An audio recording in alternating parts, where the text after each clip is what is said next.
so they can change everything, which is not just a general user account, which might block them from getting into other things. They can sit on a system for months. We've seen attackers on systems up to years in the old place. And when you're backing up, you back up the malicious code that are put into your systems and those things that you do, so your information's not clean.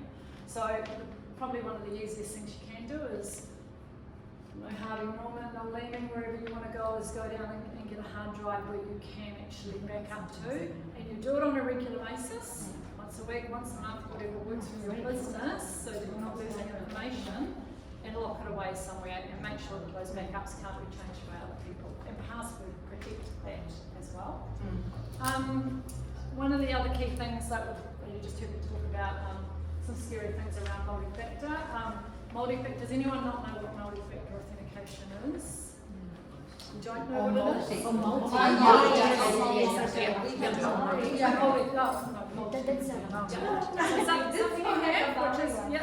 Something you have, which is your phone. Something you are, which is your thumbprint, your retina, facial recognition, and something you know, which is a password.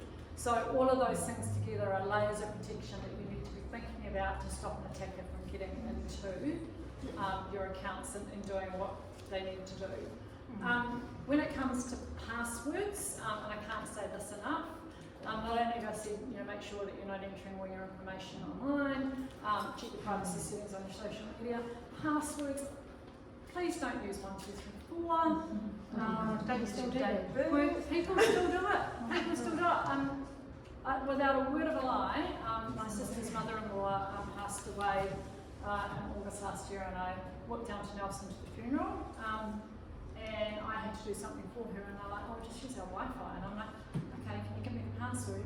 And she said, sure. She said, it's 1, 2, 3, 4, and I went, oh my God, sorry, I'm not using that, I'll just hotspot from my phone, thanks very much. So that's another key thing about using public Wi-Fi as well. If you can, hotspot from your phone, because it's more likely to be secure than the Wi-Fi's that are already out there. Back to the passwords. Make sure that you are using something that is long and strong. So anything that's 8 characters now takes about 12 seconds to crack if it's being run through automated tooling that the attacker has set up. If it's not got characters, lowercase, uppercase, and numeric digits in it. Well, what if you've got all those complicated things stored on LastPass and then LastPass goes down? So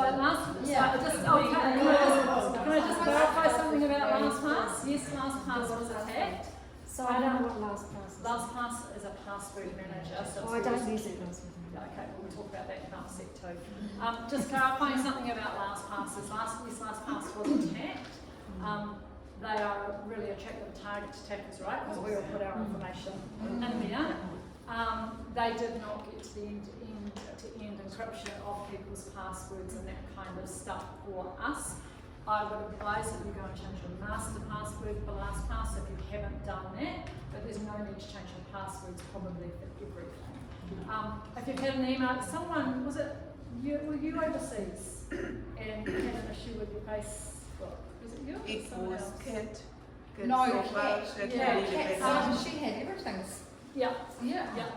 So if you're having issues with social media and someone's either cloned your account and they've stolen your information from it, please change the password on that social media, but also change the password on the email account that you use to set up that social media. And if you're like me, that email address that I used to set up that social media was about 12 years ago, and it was an old Lincoln Hotmail or whatever, or however. And you forget you've got it, right? And you don't bother to do it. So if you're needing to look at passwords, you can change them, and please go back and think about where you've got passwords. So passwords, minimum requirements for government now was 16 characters. So,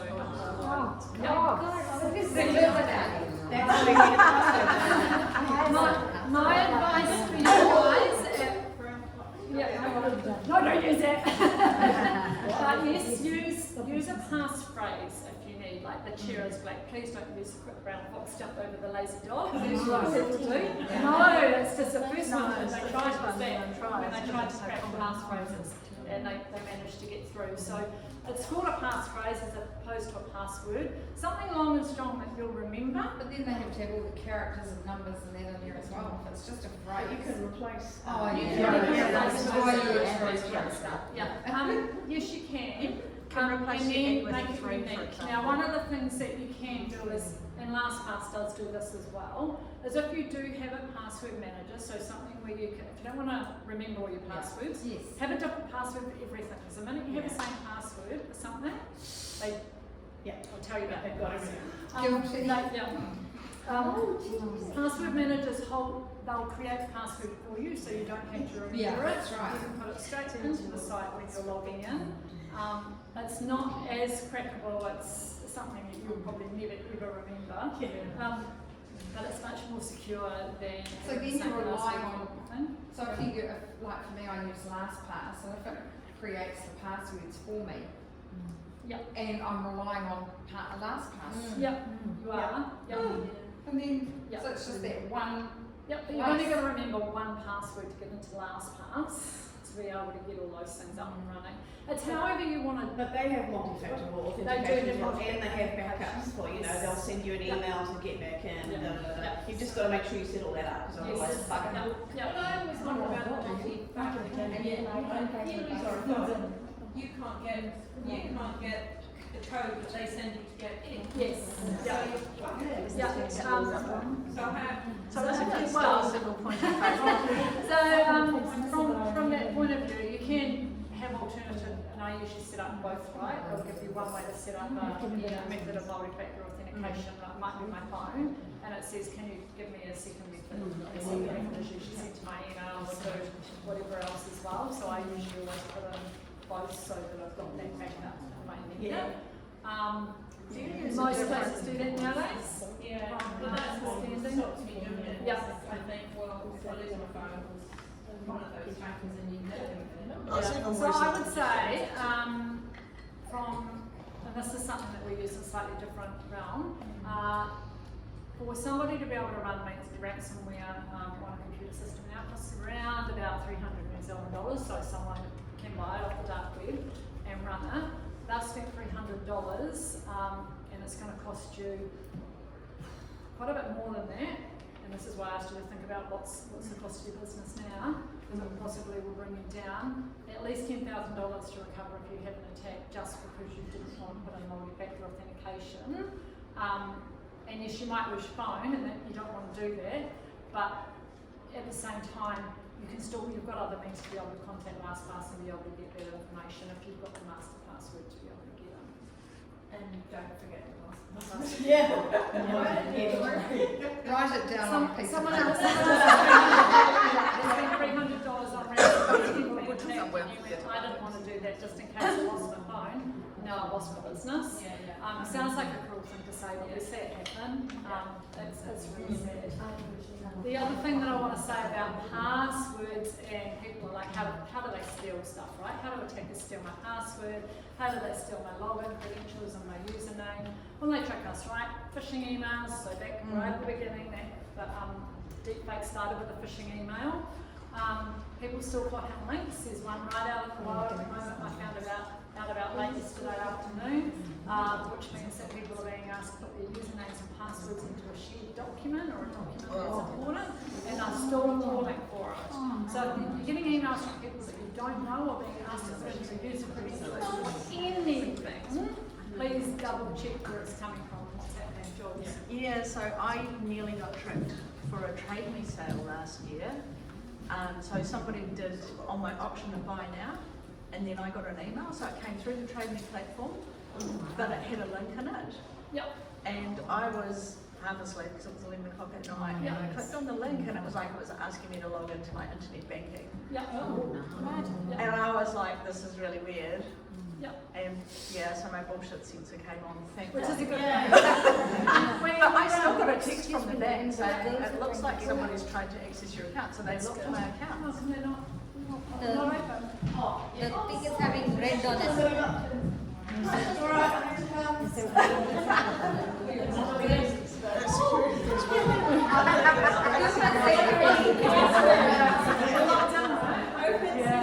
It's got a password. I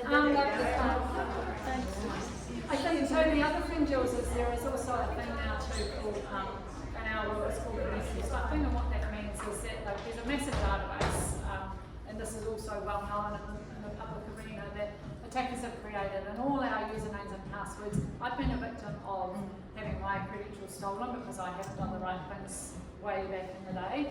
So all my passwords on accounts and things sit in one place. And what they do is they take that password and they'll try that against a whole lot of other websites and a whole lot of other things that they've got. Now, if you've got your password and they're lucky enough to have your credit card information as well, because they've stolen it from somewhere else or another thing, which happened in Australia recently, they'll use that to go and try against every website, and they'll use your credit card details wherever they can get hold of them. Or they'll use that to steal your identity and suddenly you've lost it. When you lose your identity, you can use, they'll use things like your Facebook and your social media as well to be you, and they'll use it nefariously. So all of a sudden your business reputation is going down the drain, no matter what they're using it for, because that's your name, that's your personal details. So one of the things that Jan and I are really big on are helping people protect their reputation, because it's about your personal brand and your identity and all that kind of stuff as well, and it's the amount that you're going to suffer. So if none of you guys have got businesses where I said, like, think about the value of them, can you suffer a $10,000 fine just from the Privacy Commissioner? And that's before you've got to let your customers know that you've lost your information, because that's an obligation under the Privacy Act. That's before you've contacted an IT provider or someone to help you, because they're going to charge you money, and they're going to charge you big money to come out and help you, because incident response is worth hundreds of thousands of dollars to these people, because they're often working out of hours and having to work really quickly to get you back up and running and stop an attacker from creating any more damage.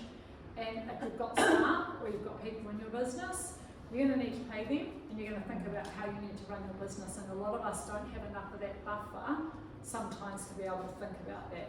So thinking about the value of the business and what you can lose is amazing, because back to Tanya's point earlier around people that have had a really, really tough time, if you get cyber attacked, and not necessarily in the same way, we've seen it when families to their knees and end up in the same position. They've got no money because they've had to put everything they had to get their business to a point where they've got to be able to pay creditors and do all that kind of stuff, because they've not been able to do anything. They spend all this money recovering from a cyber attack, left themselves with nothing, and they're suffering from things like post-traumatic stress syndrome.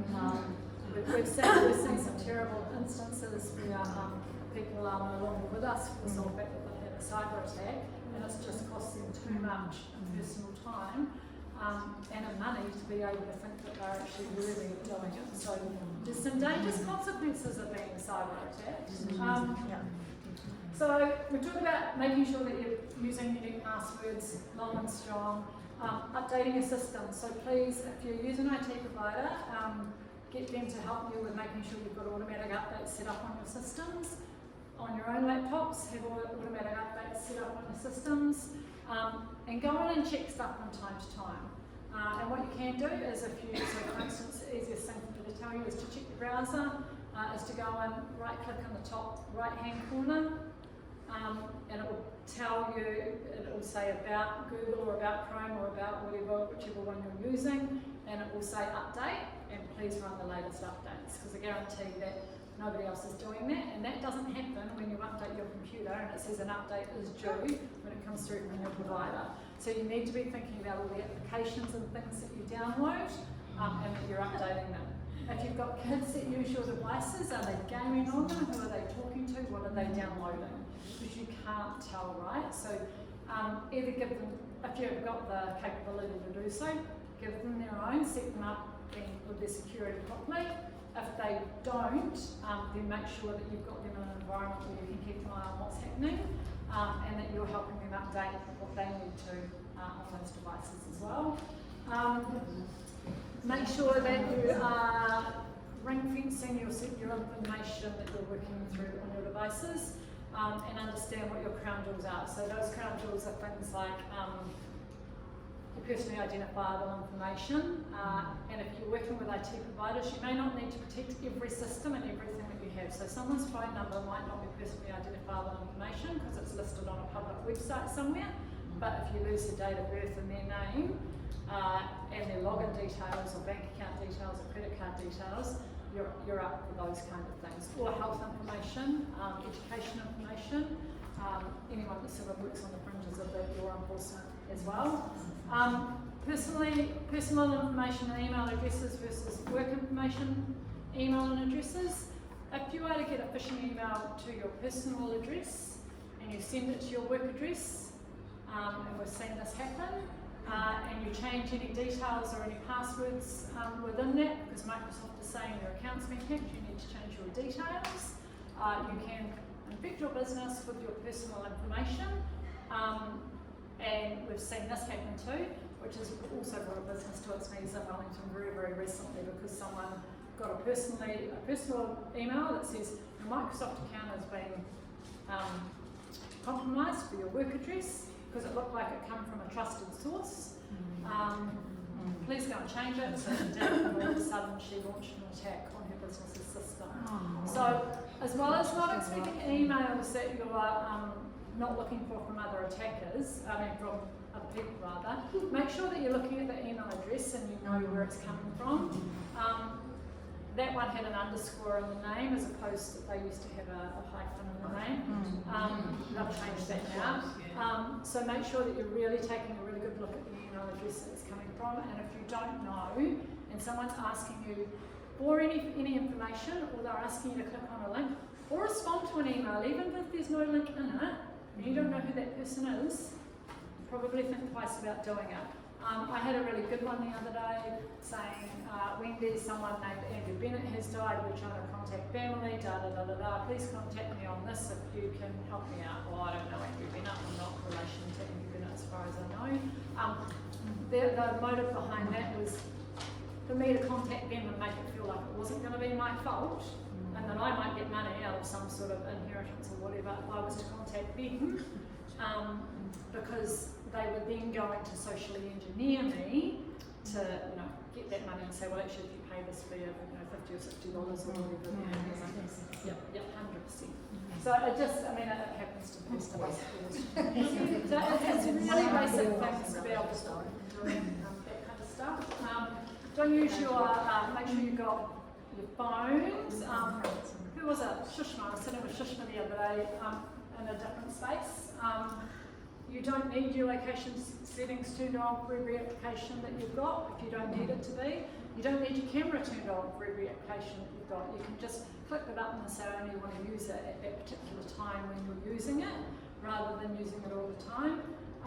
And the reason that you want to turn those things off is if an attacker does get in and they get access to your personal photos, they can use them against you and do a thing called a spear phishing email, which is the next step above a phishing email.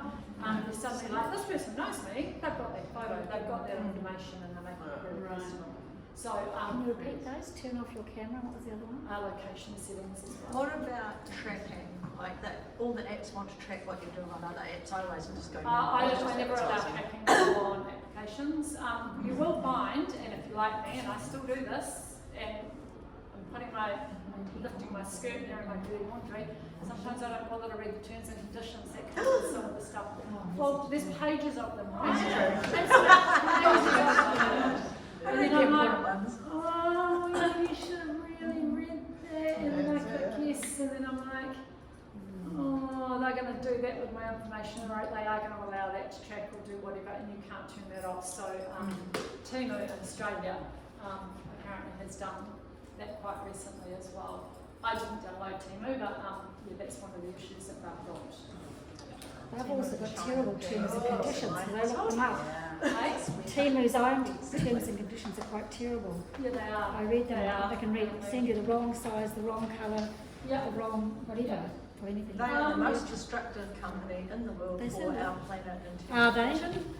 and manufacturing and everything else. Don't touch them. No, I thought Sheen's right up there I as had well. that feeling about them. They didn't say that. They just Yeah.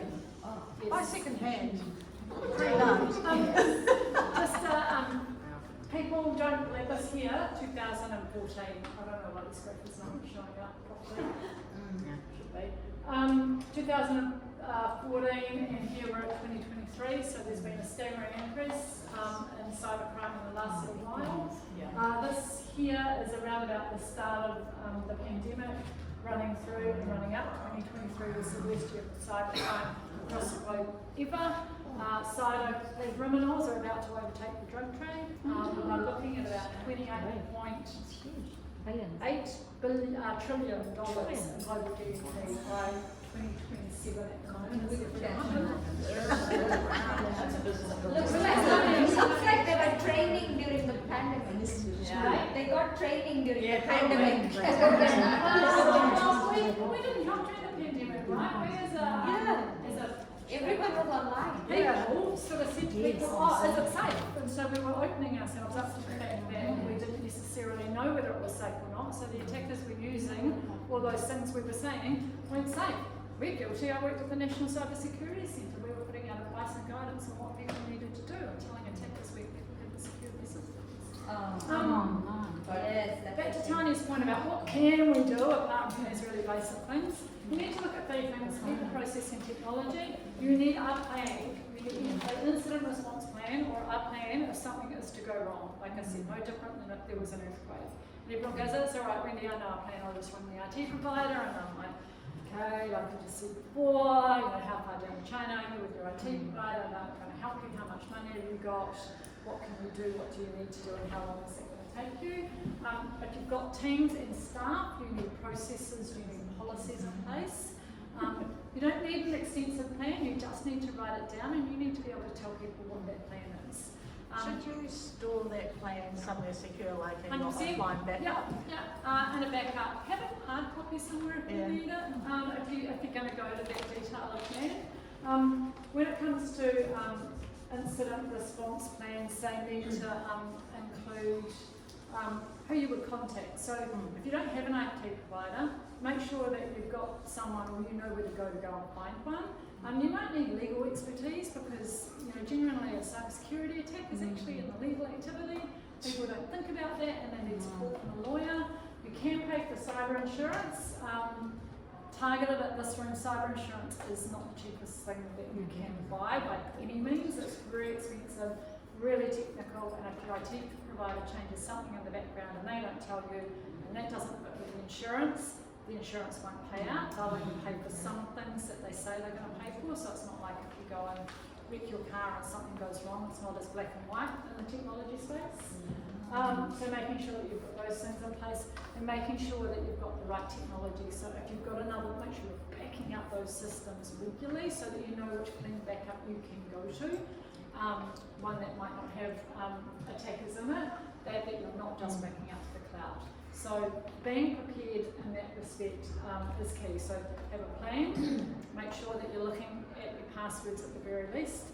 Where possible, set up MFA on everything you possibly can. That includes all applications, services, whatever else that you might use. And I know people say, I might lose my phone, it's a pain. We're working with a business at the moment where the CEO says, I don't want to put an MFA because it's another thing that we need to do and that we need to work towards. It takes me time, it takes me too much time. Okay, how much time is it going to take you to recover from a cyber attack and can you afford that? We have all our customers somewhere along the line have got some sort of problem. We had one that was attacked and they had 2 staff impacted out of about 120 of them, one of our bigger customers, about 2 weeks ago. So far they've attributed 47 hours in their own environment to having to work towards recovering from that attack, making sure attackers are out of their systems, out of everything. And they've had to let customers know that they've stolen the details. They've had to inform the Privacy Commissioner. I can't tell you because it's commercial in confidence, but they're in the thousands and thousands of dollars of having to recover from 2 people being impacted in their business from a cyber attack. So it's something that needs to be considered. And technology, making sure that you've got your antivirus installed, that it's up to date and that it's running. Please don't run off to the UK and forget to pay your license and let it move to the free one. That might be not updated for the last couple of years so that an attacker understands there's vulnerabilities in it and change the code and then get into your system. What antivirus do you recommend for? Well, there's a number. I can recommend you those to stay away from. So I wouldn't be going for either McAfee or Norton nowadays. I would be looking towards something like ESET or anything else that your IT provider or your member service provider is using and recommends. We don't genuinely zero recommend products, but the reason I would stay away from those is because there's too many pop-ups and things like that that come up where they're fake anyway, so you're paying money to an attacker, you're not actually paying money to have your system secure. I'd just be going to something that's a little bit more reputable, and both Norton and McAfee nowadays have had those. Defender on Windows Office 365 is not too bad, so if you're paying for Office 365 Home or Office, that's great. If you're in business and you can afford to move to Business Premium for Windows 365, I would suggest you do that. It's inherently more secure. Microsoft have better tooling across that than what they do for home and school. So yeah, look at that as well. It's another key thing. You've got to be able to afford to do it, right? Under license. Yeah. I've got an IT husband who wasn't part of Microsoft. Yeah, Linux had its own set of issues. So what I would do in that respect is make sure that you're doing your updates and your patching and all those kinds of stuff completely on time at the moment. There's an issue out with Linux servers and I think we're in the Babylon at the moment, which could cause you some issue. The attack that I just mentioned before around getting documents and thinking your passwords is out in the wild. Come out 2 days ago. I can send you a link to that when I get home. That's got an issue with Linux as well. I can recommend it. Okay. Now schedule, right? Yeah. You'll so 100%. So just going right back to the beginning where I asked you to go have a think about why did you get into business. None of you got into business to think about any of that stuff. 100%. I can guarantee it. And if you did, well, you get a gold star. Because not even I got into business to think about that kind of stuff, right? I got into business to help other people and protect themselves. You know, some of these things, it's like, oh shit, we're a cybersecurity company, we're going to be doing it ourselves. If you were to be attacked, you know, how much is your business worth to you? Make sure that you understand that, because that attack in a room like this where we've got varying degrees of businesses, the bigger you are, the more the attackers may be able to get into and you know they're after. The smaller you are, just because you're small doesn't mean to say they're not going to attack you. How much is that worth to you? If you are small, if you're providing services to government, if you've got money because you don't have the right security skill sets in place, so you don't have a Jana or a Wendy or perhaps an IT provider that's great at cybersecurity, they're going to use you as a vector for an attack because you're an easy target, right? And we've seen plenty of small businesses go down like that. We've seen IT businesses who have been attacked, not only lose customers, but lose their entire business sort of within the last 18 months in New Zealand. And we're hearing more and more of all sorts of attacks that are going on across the country. And that's probably me. I just changed it up. You're sitting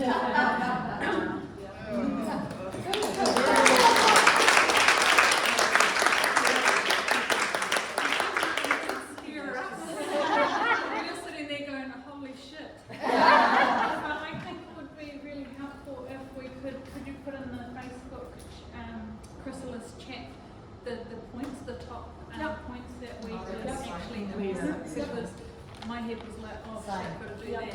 And I think, you know, some things are given to us for a reason, there's a sign or something, so it's actually got us thinking outside of the square box or the circle that we live in, and, you know, thank you for that gift. And, well done.